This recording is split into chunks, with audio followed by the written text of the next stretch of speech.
Okay, children, welcome to the class once again. And as I've already discussed and told you, that today we are going to wind up chapter number 3. We are not afraid to die if we can all be together. And this is the part 4th of the chapter today that we will be going through. So, beginning from part 1, wherein in July 1976, where the author, his family, and along with the two crewmen, that is Larry and Herb, they had decided to take up a voyage. And after leaving Cape Town, and especially when they came to January 2nd, and especially at 6 p.m., they were hit by this enormous gigantic wave, which had actually almost capsized Wave Walker, and there was a lot of damage to the boat, not only to the boat but also to the children, especially not children but especially Sue, who had black eyes and a bump, and later on we discovered that she also had a deep cut on her arm. So then this was the entire thing that had taken place on January 2nd.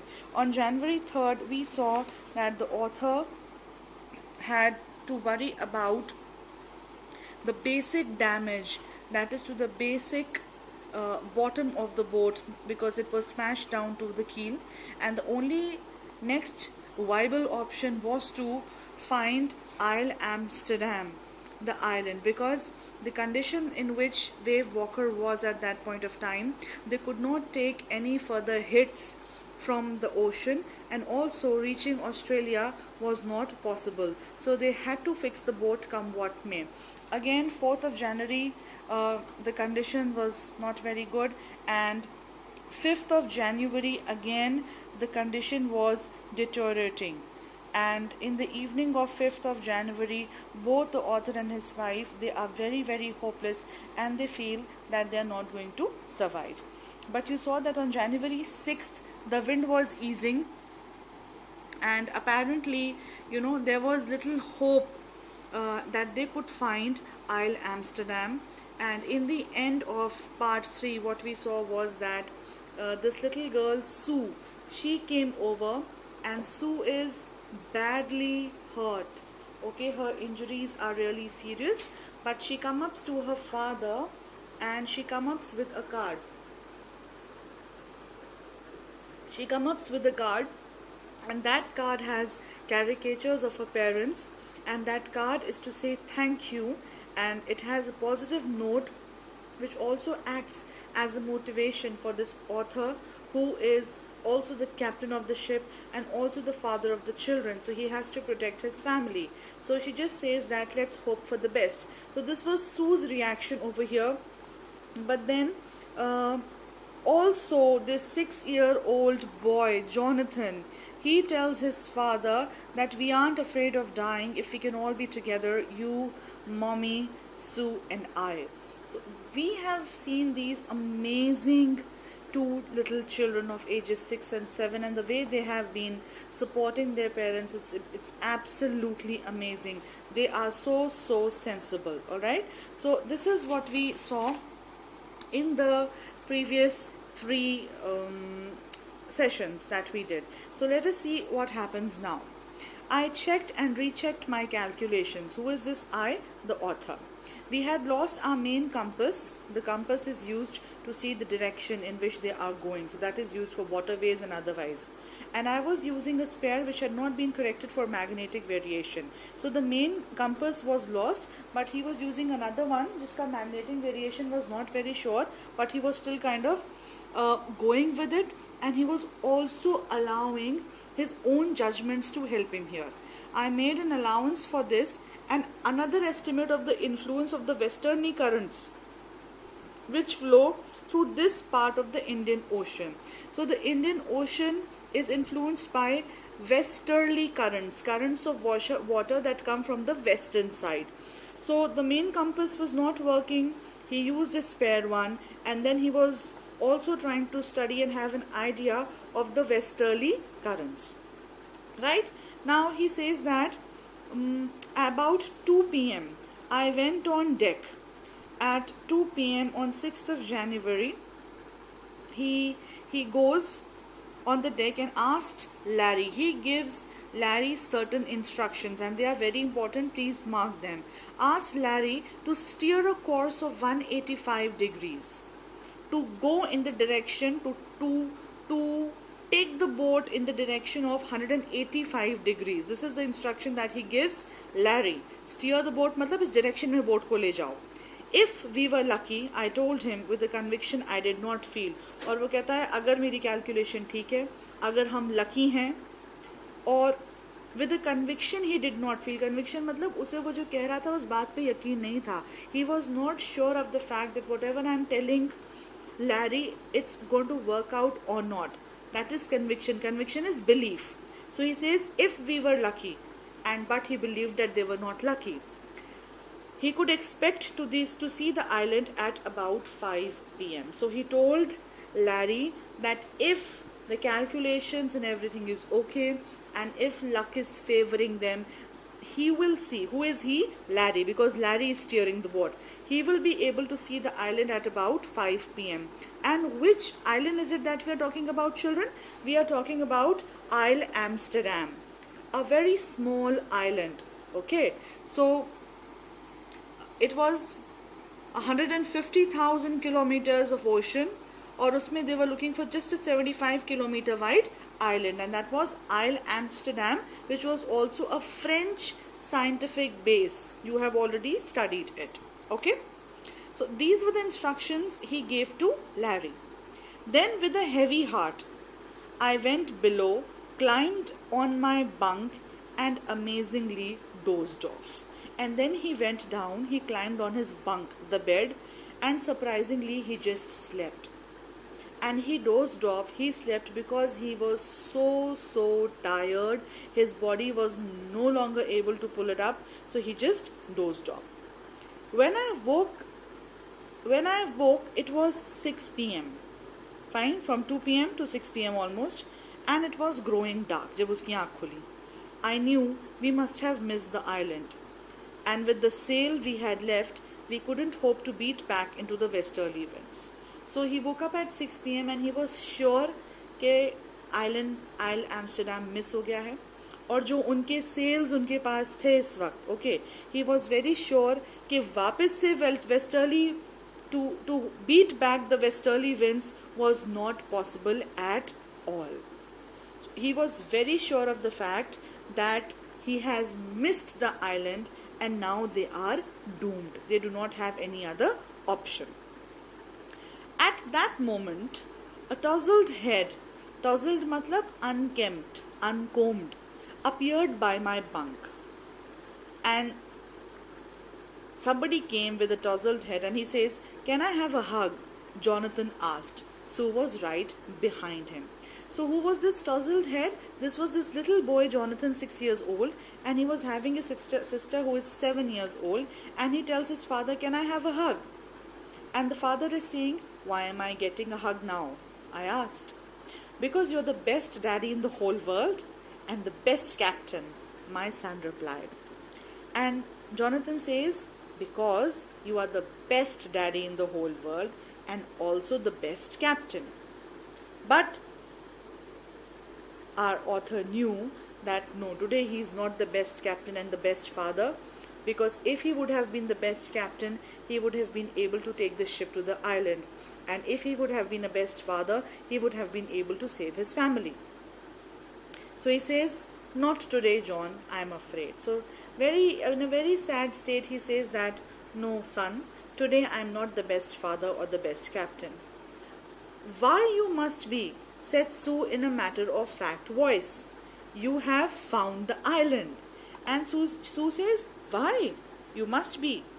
"Because you have found the island." That means whatever calculations he had made and had given to Larry at about 2 p.m., they were able to see the island. "What?" I shouted. And the author was so happy and surprised. And she says, "It's out there in front of us." What is this? It's Isle Amsterdam, the island. "It's out there in front of us," they chorused, "as big as a battleship." And they say, the island is right there in front of us, and it is as big as a battleship. And what is the figure of speech, children? It is simile. So the island is being compared with a battleship. That means as big as a battleship is, so big is the island.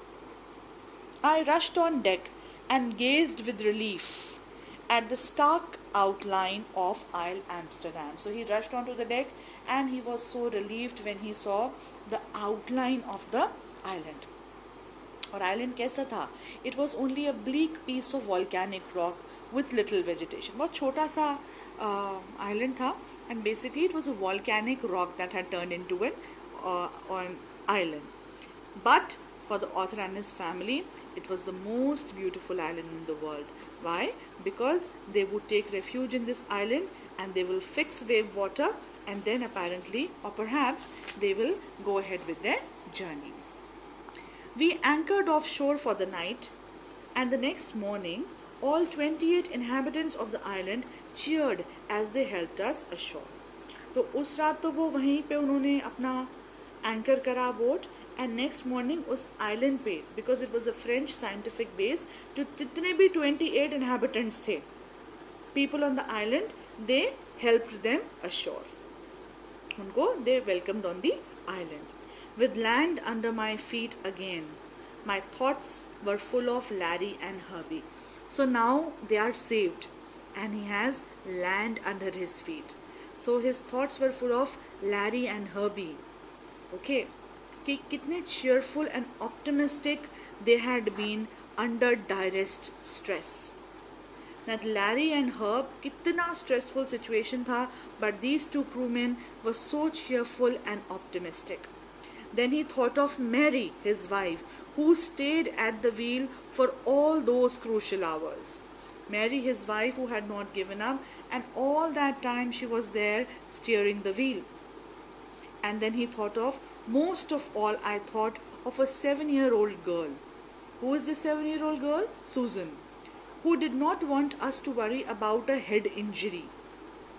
और कितनी serious थी head injury देखो, which subsequently took 6 minor operations to remove a recurring blood clot between skin and the skull.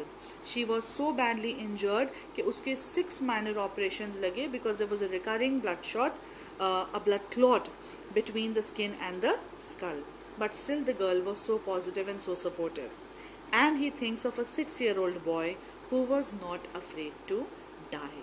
So as the author puts his foot on land again, he remembers how this entire team of elders and children was so positive in such a situation, and they all together survived this near to death experience.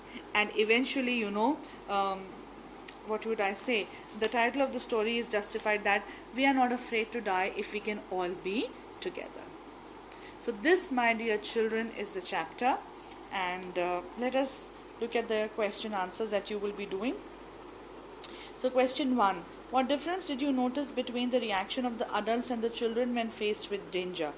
So the adults became little panicky, they became stressful, and they were also losing hope at some point of time. Okay, जब हमने देखा कि यहाँ पे both husband and wife are saying the end was very near. So this is hopelessness. But the children, they were so positive the whole time. They were so supportive and they were so mature. So the basics I'm discussing here, then I'll give you the notes as well. How does the story suggest that optimism helps to endure the direst stress? पहले इस question को समझेंगे. Optimism क्या होता है बेटा? Optimism is positivity, hope. Helps to endure the direst stress. Direst मतलब strongest. कितनी भी difficult situation हो, कितने भी बुरे circumstances हो, if you are positive, if you are optimistic, आप उस situation को अच्छे से deal कर सकते हैं. यही चीज़ है जो story suggest करती है. So is it true or not? Yes, it is true. Because if you are optimistic, no matter how bad a situation is, no matter how bad your circumstances are, no matter how negative everything feels, but with optimism, you can win any battle. Okay? What lessons do we learn from such hazardous experience when we are face to face with death. God forbid, if ever we are face to face with death, we realize the importance of life. We realize the importance of family. We realize the importance of loved one. And we forget about everything else. Nothing else matters but the loved ones. Okay? And question 4 is a general question. Why do you think people undertake such adventurous expeditions in spite of the risks involved? कि लोग ऐसे expedition क्यों करते हैं जिसमें इतना ज़्यादा खतरा होता है? So that's because they like excitement, they like adventure, they like that adrenal, pumping, and to have that zesty experience of life. So this is a general question which you can attempt. So we are doing these 4 questions in the register, and you are doing the ship terminology, all these terms here, plus the ones that I have given you in the form of images in the class groups. You need to put them in the register in the form of glossary or word meanings. So fine children, this is about the chapter We Are Not Afraid to Die if We're All Together. I hope you enjoyed it. Please complete your work, and for all the queries, any discussion, any problem, I'll see you in the next class and we will sort it through. Take care.